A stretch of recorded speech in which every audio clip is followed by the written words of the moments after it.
Hello, I'm Pastor Aaron. Welcome to Redeemer Lutheran's Midweek Devotion. Thank you for listening. Today I'm going to wrap up the few devotional thoughts I've had on Psalm 88. Psalm 88 is the appointed psalm for Maundy Thursday, or Holy Thursday. And I think when you listen to these words, maybe you were already thinking that, hey, these words sound a lot like what I think Jesus might have been saying when he was suffering.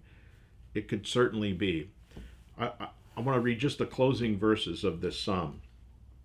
But I cried to you for help, Lord.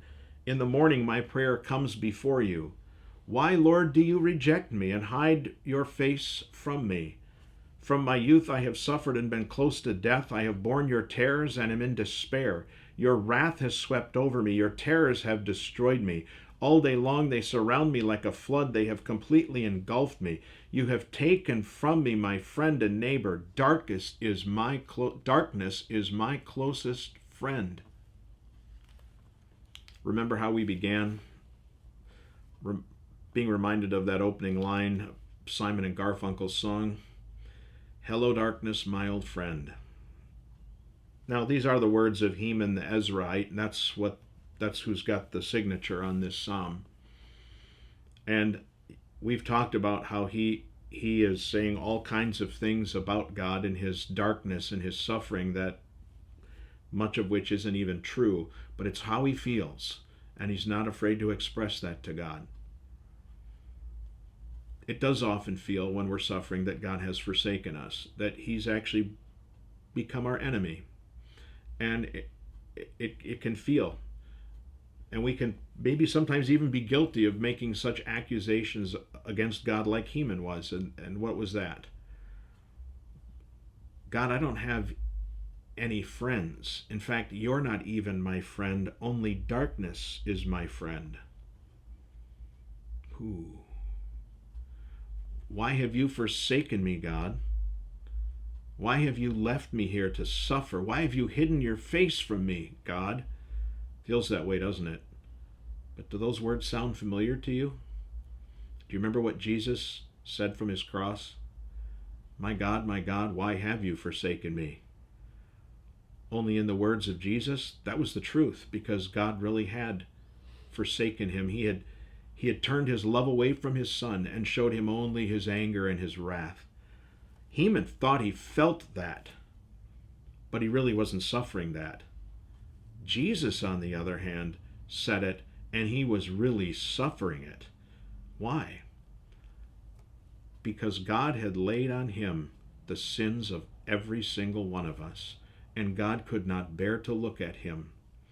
God could not turn a loving face toward him, but was compelled by his justice to show him only his wrath and his anger. So when Jesus was suffering in those horrible hours on the cross,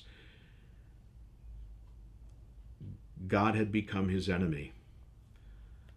God had truly forsaken him, and darkness was his only companion. But do you know what that means for you? And that's the brilliance of this psalm. Even we can hear the words, almost the Savior saying these same things from his cross, and that's why it's an appointed psalm for Maundy Thursday. It's the assurance that even when we are in darkness, darkness is not the friend that is close to us, but it's our Savior Jesus, who suffered unimaginable darkness and punishment for us.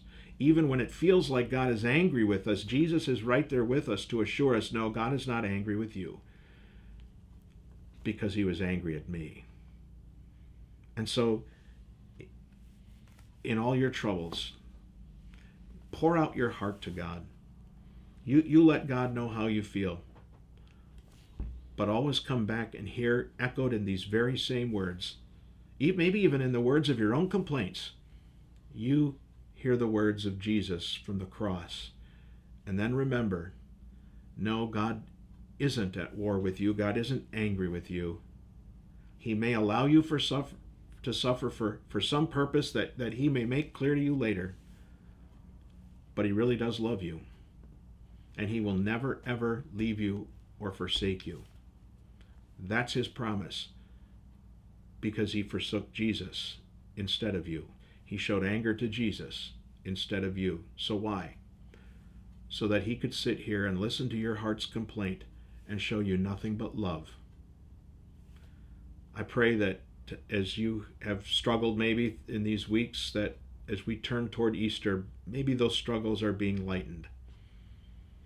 There's nothing you're struggling with in body or in soul that is not fixed by the resurrection. Have a great week.